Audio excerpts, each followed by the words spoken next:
G'day, Dave. Adam. Amazing response when you made the 100 today. Looked more emotional than usual. Can you just talk us through the feelings that were going through your body when you reached 100 runs? Yeah, look, for us as a top four unit, we always talk about trying to score hundreds, and personally, obviously, it's a great thing. It obviously was it's a long time coming. Against Afghanistan, I felt like I had no rhythm. The next game, obviously got one that's sort of kicked off the wicket, but I was a bit lazy, and then still last game, they bowled really straight to me. But to come out here and play the way that I know I can play was awesome. And who's that guy? But yeah, look, I was elated. It was a bit of relief in a way, but I still think I left a lot out there. 70 balls to go, and with the way that we're trying to build partnerships again, I probably hold responsible for the way that we feel apart there.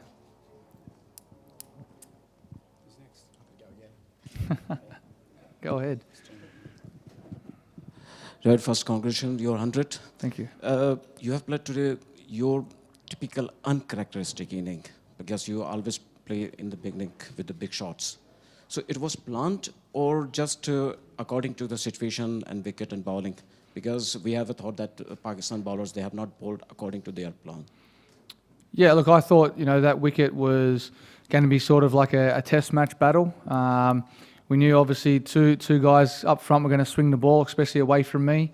I think Amir got it right the second spell. He bowled fantastic. He got nice response off the wicket. And yeah, they were a tad too short or a tad too full. And that allowed us to sort of free our arms a little bit. And we knew they had to get 10 overs out of Malik and Hafiz. So there was a bit of a target point there as well. So for us, we just went out there to play our natural game, strong defence, and hit through the line of the ball. And we felt the wicket was definitely too paced. There was a bit of a patch in the middle, which was a bit tennis bally. But look, all in all, I thought it was a great game.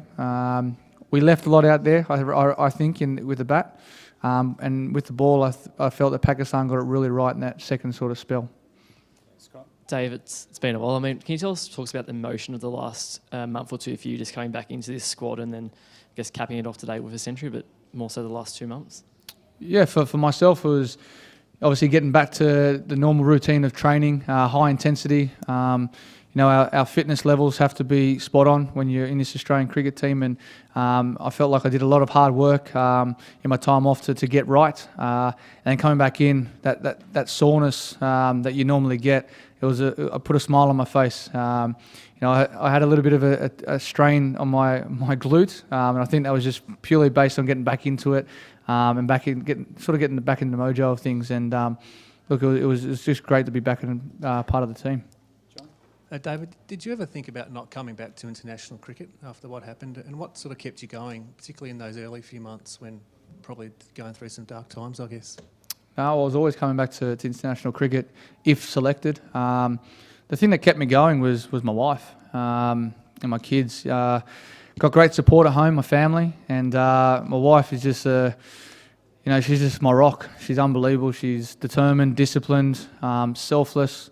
And I hold a lot of credit to her. She's a strong woman, and she got me out of bed a lot in those first 12 weeks, and got me back running and training hard as I could, and prepared for sort of the other formats of the game that I was playing, and I did play. So it was just to maintain my level of fitness and just hard work, and she really nailed that into me.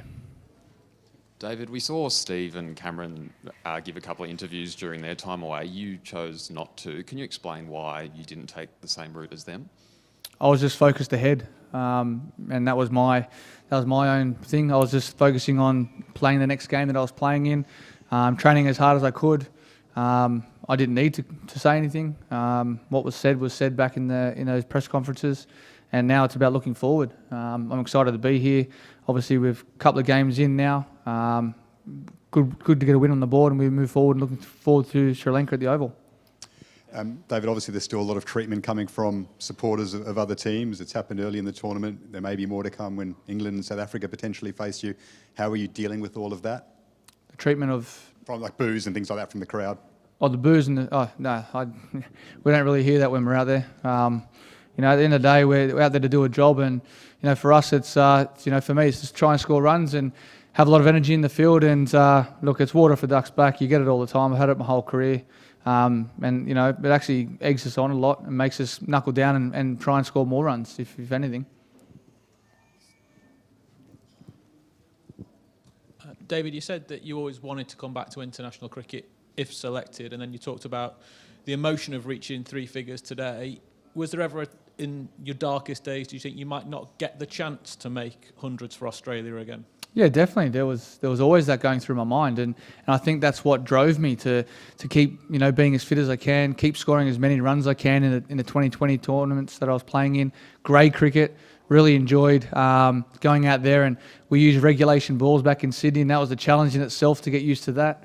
The different obscure fields that were being set because the wickets are a tad slower. I really enjoyed all that. It was really, really hard work, and I think, you know, going through those tough times and sort of regrouping with myself to put myself in the best position to come back to international cricket, I did everything I could. I really, really knuckled down and trained, you know, my backside off, and I'm just grateful for this opportunity again. And as I said before, I'm just really looking forward to what's coming ahead of us here in the World Cup. Pumped to be back, and you know, the boys are on fire here. We've got a great, you know, sort of group harmony, a lot of smiles on the faces, as you can see, in a lot of the training sessions and out in the field. So look, I'm pumped. David, how's the team environment changed from when you left it maybe 13 or 14 months ago now, from then till now? We're in colour clothing now, so that's a big change. Yeah, obviously, from the group's point of view, the one-day team was always as it is. You know, so it's a bit different. You can ask me that question when we get back to the test stuff, because I don't know that yet. But this group's always been fantastic. We've got a great presence about us. The guys played fantastic cricket in the subcontinent, and then moving forward into this World Cup, our preparations were on point. We had a great hit out against New Zealand up in Queensland. And we're just, you know, all chuffed to be here again. And as I said, you know, we're looking forward to the next game after this one. David, could you talk us through Mohammad Amir's spell? You know, he had you guys playing initially, and then he came back, bowled brilliantly, took 5 wickets. You know, he's also. Yeah, look, he's a world-class bowler. When he's swinging it, it's very difficult to try and get on top of him. And then when it's seaming and swinging, it's even harder. So. As I said before, you know, you really got to have that mentality of test match approach, keep your nice tight defence. For me, it's looking to score, and then my defence will take care of itself. You know, I tried my best to try and see him out, but still try and rotate strike. And it's very difficult on a wicket that, you know, offered something for the bowlers, which I think is fantastic for one-day cricket.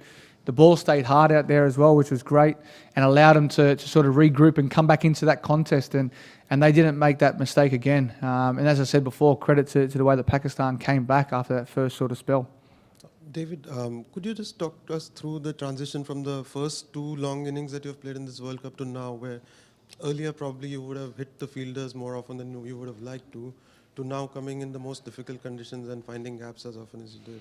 Yeah, that's one thing I probably missed just before when I was explaining. Against India, I hit a lot of fielders. And you as a player, you feel like you got no rhythm. And that's what happened. But today was one of those wickets where, you know, if you're still looking to score and your defence is tight, you'll create those opportunities for yourself. And that's what we focus on as a batter. You know, you got to try and really adapt to those conditions. As I said, you know, with the TV just before, is we used two used wickets the previous 2 games. So the wickets were very dry. They bowled straight last game, India, and then West Indies bowled nice short lengths, and that wicket was sort of up and down as well. And then the first wicket we got in Bristol was a nice wicket. So, you know, you don't know what you're going to get at the moment. We've got another fresh wicket, I heard, at the Oval, so that's going to be good. But obviously, weather plays a big role as well. So we have to assess when we get back down to London. Last question, Sam.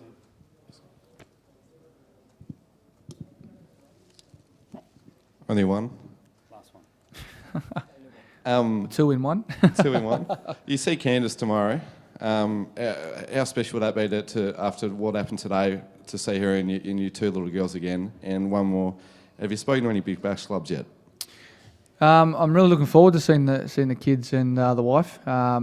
You know, obviously we're fortunate enough to have our families away with us, which is great. And you know, obviously we're going to be here for a while in the UK. So look, I'm ecstatic that they're over here. And Big Bash, no, haven't talked to any clubs yet. I'm here. I think we're available for it, but I'm yet to put my hand up to see if I'm going to play. I'll sort of look over the summer, see how much cricket's being played.